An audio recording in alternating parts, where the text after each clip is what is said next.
Hello students, आज हम लोग आपका चैप्टर नंबर 3 माइक्रो इकोनॉमिक्स का कंज्यूमर इक्विलिब्रियम पढ़ाने जा रहे हैं। कौन सा चैप्टर पढ़ाने जा रहे हैं? Consumer equilibrium. बेटा, कंज्यूमर इक्विलिब्रियम पढ़ने से पहले आपको सबसे पहले ये पता होना चाहिए कि कंज्यूमर होता कौन है। कंज्यूमर होता कौन है? Consumer is one who consume the goods and services. Consumer पता है कौन सा इंसान होता है? कंज्यूमर एक वो इंसान होता है जो गुड्स और सर्विसेज को क्या करता है? कंज्यूम करता है, मतलब उनका फाइनल यूजर होता है। कंज्यूमर कौन होता है? किसी भी गुड या सर्विसेज का यूज करने वाला बंदा कौन होता है? कंज्यूमर होता है। अब बात करते हैं बेटा हम लोग यूटिलिटी की। किसकी? Utility. wants satisfying power of a commodity is called utility. wants क्या चीज बेटा? wants क्या होती है? हमारी इच्छाएं। हमारी इच्छाओं को सेटिस्फाई करने की पावर। जिस कमोडिटी के पास में हमारी इच्छाओं को सेटिस्फाई करने की जो पावर होती है, जिस कमोडिटी के पास में हमारी इच्छाओं को सेटिस्फाई करने की जो पावर होती है, उसको क्या बोलते हैं बेटा? यूटिलिटी कहलाती है। क्या कहलाती है वो? यूटिलिटी कहलाती है। wants satisfying power of a commodity is called utility. मतलब जो हमारी इच्छाओं को क्या कर दे? सेटिस्फाई कर दे, वही चीज क्या कहलाती है? आपकी यूटिलिटी। फॉर एग्जाम्पल, आपको भूख लग रही है बहुत जोर से और आपको रोटी दे दी जाए खाने के लिए, तो जैसे जैसे आप रोटी खाते जाओगे वैसे वैसे क्या है बेटा? आपकी भूख क्या होती जाएगी? खत्म होती जाएगी। और भूख का खत्म होना ही क्या कहलाएगा? आपकी इच्छा का सेटिस्फाई होना। नेक्स्ट है बेटा total utility. Concept of utilities का जो है, यूटिलिटी के बाद में क्या आता है बेटा? आपका total utility. It is the sum total of utility derived from the consumption of all units of a commodity. For example, एक रोटी की रखी हुई है, उसमें से मैंने एक टुकड़ा खाया बेटा, मेरी थोड़ी सी भूख कम हुई। दूसरा खाया और कम हुई। तीसरा खाया और कम हुई। चौथा खाया और कम हुई। जैसे जैसे मैं अब रोटियां खाती जाऊंगी, मेरी भूख क्या होती जाएगी बेटा?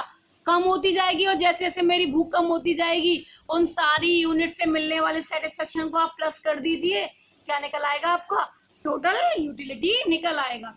अब जो हम बात करते हैं वो है बेटा मार्जिनल यूटिलिटी। क्या है आपका? Marginal utility. MU refers to change in TU। मतलब टोटल यूटिलिटी में जो चेंज आ रहा है वही क्या कहलाता है? आपका मार्जिनल यूटिलिटी कहलाता है। फॉर एग्जाम्पल, अगर आपने एक टुकड़ा खाया है रोटी का, तो आपको जो सेटिस्फेक्शन मिला है वो कितने यूनिट्स का मिल गया? 15 यूनिट्स का। एक टुकड़ा खाने से आपको 15 यूनिट्स का क्या मिल गया बेटा? आपको सेटिस्फेक्शन मिल गया। फिर आपने दूसरा टुकड़ा खाया, थोड़ी सी तो भूख कम होगी नहीं होगी? अब वो कितनी हो गई? वो 25 यूनिट्स हो गई। मतलब बेटा पहली वाली यूनिट से कितने का मिला था? 15 यूनिट का हुआ। फिर दूसरी खाई होगी तो पहली वाली यूनिट का तो 15 था ही। अब दूसरी यूनिट ली है आपने तो उससे भी तो थोड़ा बहुत सेटिस्फेक्शन हुआ होगा। फिर आपने तीसरी यूनिट ले ली, अब उसे और भी सेटिस्फेक्शन हुआ। उससे कितना हो गया बेटा? आपका 30 हो गया। ये मतलब पहला टुकड़ा जब आपने खाया तो आपको 15 यूनिट का सेटिस्फेक्शन मिला। फिर आपने दूसरा टुकड़ा खाया तो 25 का हो गया। नॉर्मल सी बात है ना बेटा, 25 का क्यों हुआ है? क्योंकि आपने पहले जो टुकड़ा खाया था थोड़ी सी भूख से कम हुई होगी, तो जब आपने दूसरा वाला टुकड़ा लिया थोड़ी सी भूख क्या हुई? उससे भी आपकी कम हुई। फिर आपने क्या किया? तीसरा टुकड़ा लिया उसी रोटी का, तो आपका जो सेटिस्फेक्शन हो गया वो कितने का हो गया? 30 का हो गया। मतलब पहले वाले से 15 का, फिर दूसरा लिया तो थोड़ा और चेंज हुआ होगा तो 25 का हो गया। तीसरा और लिया तो कितने का हो गया? 30 का हो गया। अब आपने चौथा टुकड़ा लिया होगा तो नॉर्मल सी बात है बेटा, भूख आपकी क्या हो गई होगी? खत्म हो गई होगी। मतलब आपको जितने की भूख थी वो क्या हो गया? आपको मिल गया। फिर भी आपने टेस्टी सब्जी समझ के क्या किया बेटा? और खा लिया। तो वो अब कितने का हो गया बेटा? वो आपकी भूख क्या हो गई? कम हो जाएगी। मतलब आपका तो पेट भर गया है ना, तो आपको क्या होगा? सेटिस्फेक्शन उससे थोड़ा सा कम मिलेगा। बेटा आगे है relationship between TU and MU। मतलब टोटल यूटिलिटी की और मार्जिनल यूटिलिटी के बीच में रिलेशन कैसी होती है। देखो बेटा, जब आपने एक यूनिट ली थी तो आपको कितने यूनिट का सेटिस्फेक्शन मिला था? 15 यूनिट का। मतलब पहले आप ये समझो कि मार्जिनल यूटिलिटी होती क्या है। तो मार्जिनल यूटिलिटी होती है बेटा जो TU चेंज आता है वो क्या कहलाती है? आपकी मार्जिनल यूटिलिटी कहलाती है। फॉर एग्जाम्पल बेटा आप खाना खा रहे हो, आप रोटियां खाते जाओगे तो क्या होगा? पहली रोटी खाएगी, थोड़ी सी भूख कम होगी, दूसरी रोटी खाओगी और भूख कम होगी, तीसरी रोटी खाओगी और भूख कम होगी, चौथी रोटी खाओगी तो क्या हो जाएगी? आपकी भूख बिल्कुल खत्म हो जाएगी। और आप पांचवी रोटी खाओगे तो क्या हो जाएगा? आपकी भूख तो बिल्कुल खत्म हो जाएगी, बट फिर भी आप जबरदस्ती खाना खा रहे होंगे। तो ये क्या कहता है बेटा? ये कहता है आपसे कि जब आपने पहली यूनिट ली तो आपको 15 यूनिट हुई, तो टोटल कितनी होगी? 15। दूसरी ली तो आपको 10 यूनिट का सेटिस्फेक्शन मिला, मतलब 15 से आपकी यूनिट का सेटिस्फेक्शन जो हो गया वो कितना हो गया है? 25 हो गया है। तो 25 में और 15 में कितने का डिफरेंस है बेटा? 10 का डिफरेंस है। आपने थर्ड यूनिट ली तो आपका सेटिस्फेक्शन कितने का हो गया? 30 यूनिट का हो गया है। अब 30 और 25 के बीच में कितने का सेटिस्फेक्शन है बच्चे? 5 यूनिट का सेटिस्फेक्शन है। इसी तरीके से जो आपका डायग्राम बनेगा टीयू का और एमयू का, वो कैसे बनेगा? देखो बेटा, एमयू क्या हो रही है? डिक्रीज हो रही है।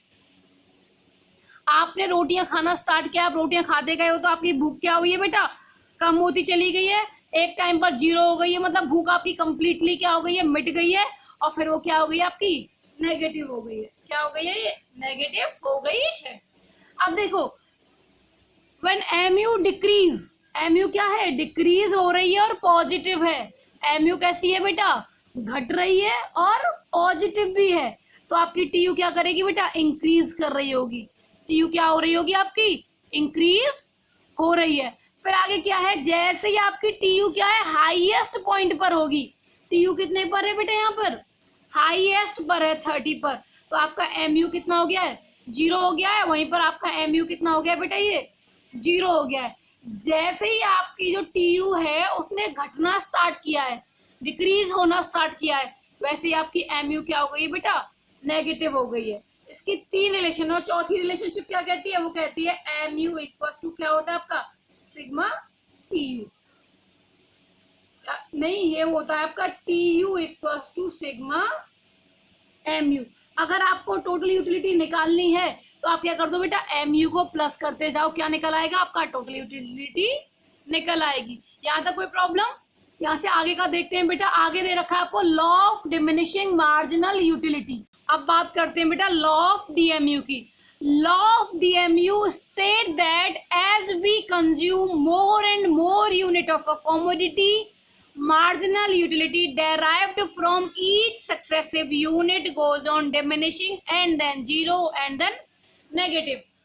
लॉ ऑफ डीएमयू कहता है बेटा जैसे जैसे आप किसी भी कमोडिटी को एक के बाद एक, एक के बाद एक, एक के बाद एक कंज्यूम करते जाएंगे तो आपकी जो मार्जिनल यूटिलिटी होगी वो कैसी होगी? पहले बेटा डिक्रीज होना स्टार्ट कर देगी, 0 हो जाएगी और देन क्या हो जाएगी बेटा? वो आपकी नेगेटिव हो जाएगी। जैसे जैसे आप diminishing law of diminishing unity, law of marginal utility कहती है बेटा as we consume more and more unit of a commodity, जैसे ही हम लोग एक के बाद में एक, एक के बाद में एक यूनिट लेना स्टार्ट करते हैं तो हमारी जो यूटिलिटी होती है वो क्या होती है बेटा? डिक्रीज होना स्टार्ट करती है, 0 हो जाती है, देन नेगेटिव हो जाती है। सेम मार्जिनल यूटिलिटी की तरह होता है। मार्जिनल यूटिलिटी भी क्या होती है बेटा?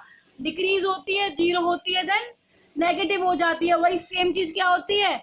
लॉ ऑफ डीएमयू के साथ में होती है कि ये क्या होती है? इसकी मार्जिनल यूटिलिटी क्या होती है? डिक्रीज होना स्टार्ट करती है, 0 होती है और देन नेगेटिव हो जाती है। बट इसकी बेटा कुछ अजम्पशंस हैं। वो कहती है there should be continuous consumption. यहाँ पर कंजप्शन कैसा होना चाहिए? कंटिन्यूअस होना चाहिए। कहीं ऐसा नहीं होना चाहिए एक रोटी आपने अब खा ली तो एक आप कल खा रहे हो, दूसरी परसों खा रहे हो, तो आपको कोई भी सेटिस्फेक्शन नहीं मिलेगा। आप एक ही टाइम पर एक ही जगह पर बैठ करके एक के बाद में एक रोटी, एक के बाद में एक स्वीट जो भी होगा वो आप खाते जाएंगे तो क्या हो जाएगा? आपका लॉ ऑफ डीएमयू का एक अजम्पशन हो जाएगा। सेकंड वन है बेटा रीजनेबल क्वांटिटी। कैसी क्वांटिटी होनी चाहिए? रीजनेबल होनी चाहिए। ऐसा होना चाहिए कि मतलब रीजनेबल, मतलब जिसको आप लो तो आपको कुछ सेटिस्फेक्शन मिले। ऐसा नहीं होना चाहिए like a cup of T not a spoon of T, मतलब एक कप चाय आपके पास में होनी चाहिए। ऐसा नहीं हो कि अगर आप अपनी मार्जिनल यूटिलिटी देख रहे हो और आपने बोला कि मैंने तो सिंपल एक चम्मच चाय पी है, एक स्पून चाय पी है, मेरे को तो उससे कोई सेटिस्फेक्शन मिला ही नहीं है। तो क्वांटिटी कैसी होनी चाहिए? रीजनेबल होनी चाहिए। A cup of T not a spoon of T. आगे बात करते हैं बेटा। आगे होता है आपका कार्डिनल यूटिलिटी और एक और होती है आपकी ऑर्डिनल यूटिलिटी। क्या होती है? कार्डिनल यूटिलिटी, दूसरी है आपकी ऑर्डिनल यूटिलिटी। बेटा कार्डिनल यूटिलिटी जो होती है जिसको हम लोग एक्सप्रेस कर सकते हैं किसमें? नंबर्स की फॉर्म में। कार्डिनल यूटिलिटी को हम लोग नंबर्स की फॉर्म में रिप्रेजेंट कर सकते हैं। वहीं पर ऑर्डिनल यूटिलिटी को क्या करते हैं बेटा? हम लोग रैंक देते हैं। For example a cup of coffee, a cup of tea gives me more satisfaction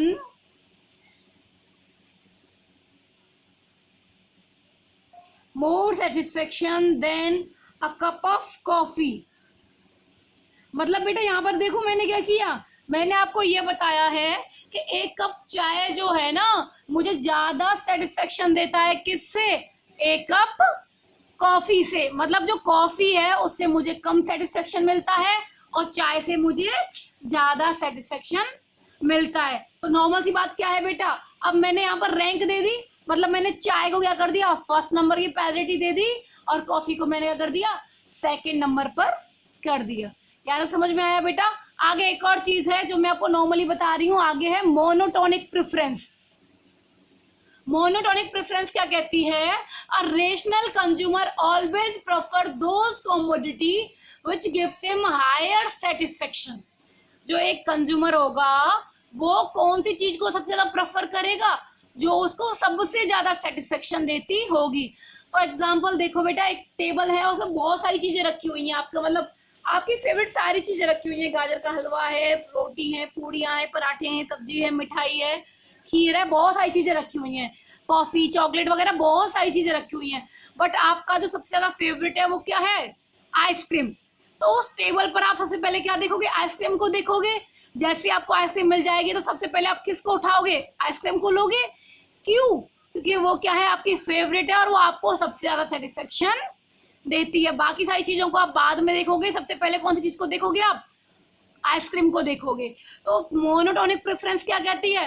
monotonic preference, a rational consumer always prefer those commodities which gives him higher level of satisfaction. जो consumer होगा हमेशा उस commodity को सबसे ज्यादा preference देगा जो उसको सबसे ज्यादा सेटिस्फेक्शन देती होगी। ज्यादा समझ में आया बेटा? अब बाकी की जो चीजें हैं वो लोग हम अब नेक्स्ट वीडियो में पढ़ेंगे, ठीक है।